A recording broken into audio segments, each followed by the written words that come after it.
saya sudah tahu. Karena surat pernyataan mereka ini pernah ditandatangani di tahun 2008 bahwa mereka tidak akan menuntut ganti rugi lagi atas tanah ini. SD Inauga di Jalan Budi Utomo Mimika, Papua Tengah pada Kamis 6 Maret 2025 dipalang sejumlah warga yang mengaku sebagai pemilik tanah. Adapun tuntutan tertulis di spanduk, pertama, pemilik 7 titik tanah memohon kepada pemerintah Kabupaten Mimika untuk segera mengundang mereka bersama dengan pihak terkait atau tim terpadu yang terdiri dari SMA Negeri 1 atau Abina Sorontau, Kantor Bupati Lama Saverius Kapirapu, SD Negeri Inauga Meki Citmau, SMP Negeri 8 Theodorus Boyau, SMP Negeri 7 Yordanau, dan Perumahan DPRD Yosep Nili Winggame. Mereka meminta segera menghadirkan semua pihak yang terlibat. Begitupun selama pengurusan masalah ini harus dihadirkan dalam rapat tim terpadu. Bahkan mereka menolak Kepala Dinas Perumahan Kawasan Pemukiman dan Pertanahan mengundang mereka rapat sepihak tanpa melibatkan tim terpadu. Pemilik tanah menolak dengan tegas pernyataan Kepala Dinas Perumahan Kawasan Pemukiman dan Pertanahan yang disampaikan pada tanggal 25 Februari 2025, yang mana mengklaim bahwa tanah-tanah itu milik pemerintah daerah. Pemilik tanah mengaku itu tidak benar, sebab tanah-tanah itu masih menjadi milik masyarakat.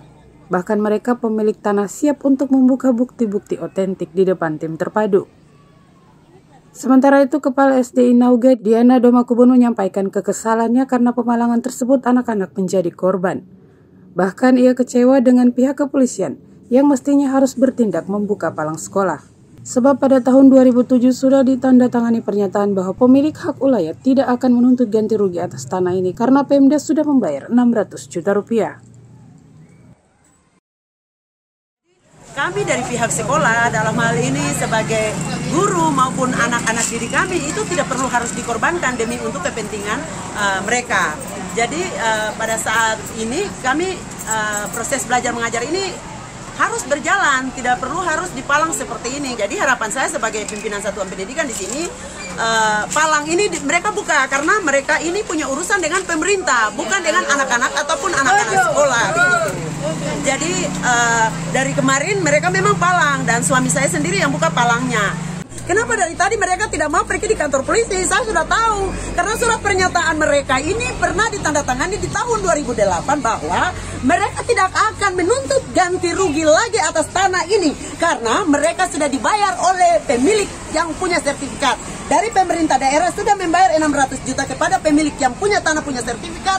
Lalu yang punya sertifikat itu menyerahkan 120 juta kepada Meki Citmau lalu tanda tangan di atas penyertaan. Makanya saya sekarang ini dari tadi malam sampai saat ini saya tidak bisa buka suara. Karena surat cinta mereka yang mereka pernah tanda tangan di atas meterai itu nanti saya akan buka di kantor polisi. Mewakili orang tua murid, Irma berharap persoalan ini dapat diselesaikan dengan baik sehingga anak-anak bisa bersekolah. Kami berharap untuk masalah yang ini bisa diselesaikan dengan baik agar supaya anak-anak kami ini dapat bersekolah dengan tenang. Palang sekolah dibuka setelah dilakukan mediasi di kantor Polsek Miru. Dalam mediasi itu disepakati pada Selasa pekan depan pemilik tanah akan dipertemukan dengan tim terpadu pemerintah Kabupaten Mimika. Ecim Sen Fahrudin Aji melaporkan.